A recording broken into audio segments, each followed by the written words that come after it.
What's going on, ladies and gentlemen? Welcome back to another Silver and Blood video. And man, oh man, Timeless Aiona. Let me tell you guys something. I have never, ever seen a unit come out so strong, so quick, and cause so much controversy. And I want to talk about this. I'm going to call it the Timeless Aiona Dilemma. Let's call it that. I think that's a fitting name in terms of what it is and why it's called a dilemma is what I'm going to explain. So I put out about 2 to 3 videos about this character.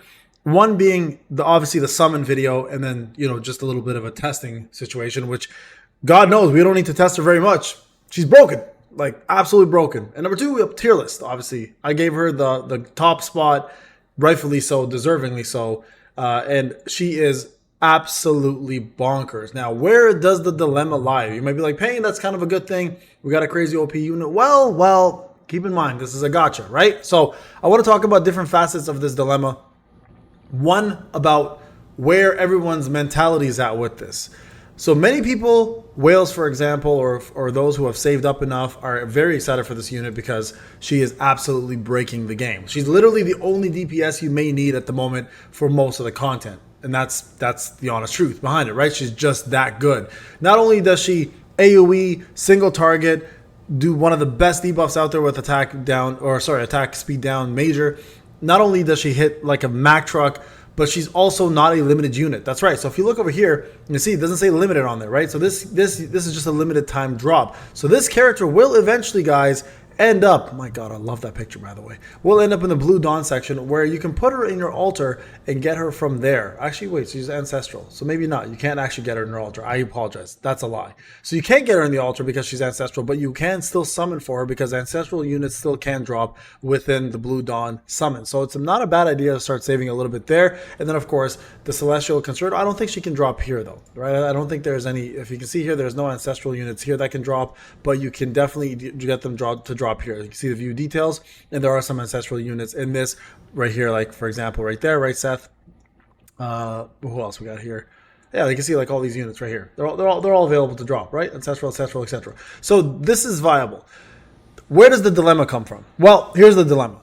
We have a lot of people who have put their heart and souls into this game and into the Van Helsing, Lamia, other DPS, of course, who have been out, Del Carlo, Lorelei, who are, by the way, are limited units. Some of the ones I just mentioned are limited units, like Lorelei, for example.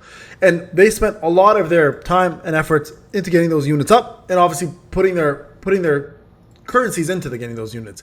And then you come out with a non-limited unit who absolutely blows everybody out of the water and almost nullifies every single one of those units. Now, it is still early on. People are going to figure out ways to stop her. For example, if you can, in PvP, if you can target someone who can rush and stun her for a couple seconds to target her and just kind of keep her stun locked, you have a fairly good chance to beat this unit out. But the problem is, that's not the most viable method of doing things, right? She just absolutely is insanely good. So let's show you guys a prime example here, right? Let's just go to, I don't know, I'm on Threads of Fate 15-7.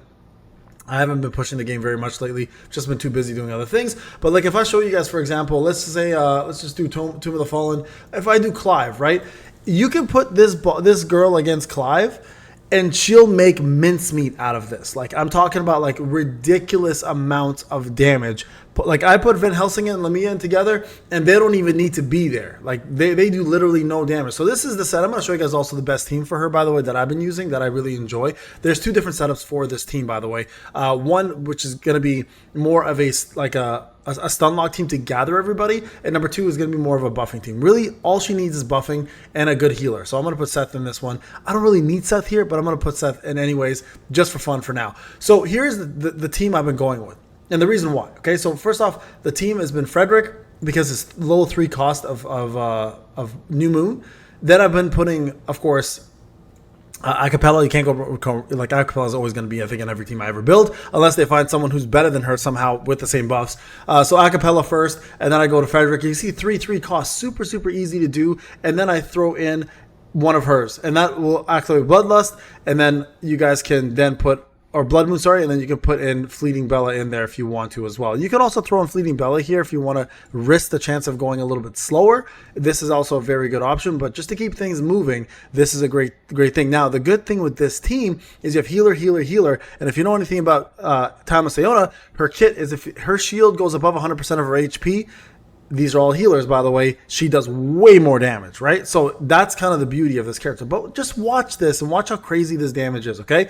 Now, you could put anyone else in this slot and you will find nowhere near the same results. So I'm going to just show you guys real quick how this is going to work out. So I'm going to let this run a little bit here, and we're going to go ahead and do this.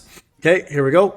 Now watch this. I'm going to put Fleeting Bella in next, and you're going to see some ridiculous amounts of damage. Now watch his HP, okay? Watch his health. Watch his health really closely. And you're going to see what I'm talking about. Watch this now, okay? Check it out. You're going to see some insane damage. Just watch. Look at this. Look at this. Just gone. Melted. He didn't even get a chance to get a summon off. Okay, there we go. We finally got a summon in. Like, that is beyond normal. Like, that's not a normal thing to see in this game. Like, this is a very, very unorthodox method of DPS. Like, not only is she destroying everything in sight, she's destroying things in sight, plus the bosses that are below. Look at that final blow. Look how quick that was. So this is the dilemma. You put her in PvP, anybody who gets her off first and has a decent healing team and a decent buffing team, it's game over. It's over, right? So the dilemma here is this. People are upset because, number one, they're not getting the summons they want off of her, obviously, so that's causing an issue. Number two, everything they put effort-wise into other characters have pretty much become useless. Now, the only place that doesn't really matter, of course, is the Infinite Tower. And that's because you're going to need different teams in order to do the various different factions. And then, of course, the Infinite Abyss. And, of course, PvP in the Blood Arena, right? Blood Arena is the only other place that really doesn't matter, because in Blood Arena, you need more than one multiple team in order to do this properly. So it's gotten to the point where people are very upset about the fact that they have this team that they set up, and this team is, like, ready to rock and roll. And then through, like, literally not less than a month in, or a little bit more than a month in, you have this insane unit that just comes out and absolutely slaughters everything in sight, and people are rightfully upset. Honestly, I'm going to be real. People are rightfully upset, and I don't blame them, because it's pretty obscene at how good she is. So there you guys go. Now, I'm curious to know on your end where your mentality's at with this, guys. If you guys are feeling the same way, did you summon for her? Obviously, I'm assuming you did. Did you guys get her? How do you feel about her? Like, if you go through my last two videos, I implore you, go do it. Go check out my last few videos and just see what the comments are. I'm not surprised that people are upset. I'm just more like, damn, people are super upset. Like, you know what I mean? Like, I was just very taken aback by the fact that so many people were so mad about it. But I can see the reason why, right? It's like, when you come out and you're that strong and everyone else around you is pretty much useless now, and you've just been like, man, I just spent so much time building Van Helsing, Lamia, etc. And now this character comes in and just blows the whole game up. On top of that, it's making a lot of people do something they hate doing, and that's restarting a brand new game, re-rolling, and getting this character. And I'm going to tell everybody this now. I'm going to call it before it's too late. I don't think they're going to actually nerf her. I think they're going to come out with another character that's probably a little bit stronger. All right, guys, let me know what you think. Thank you so much for watching. Remember to subscribe, like, leave a comment. I'm curious to know what you guys think. Thank you again for watching. Peace out.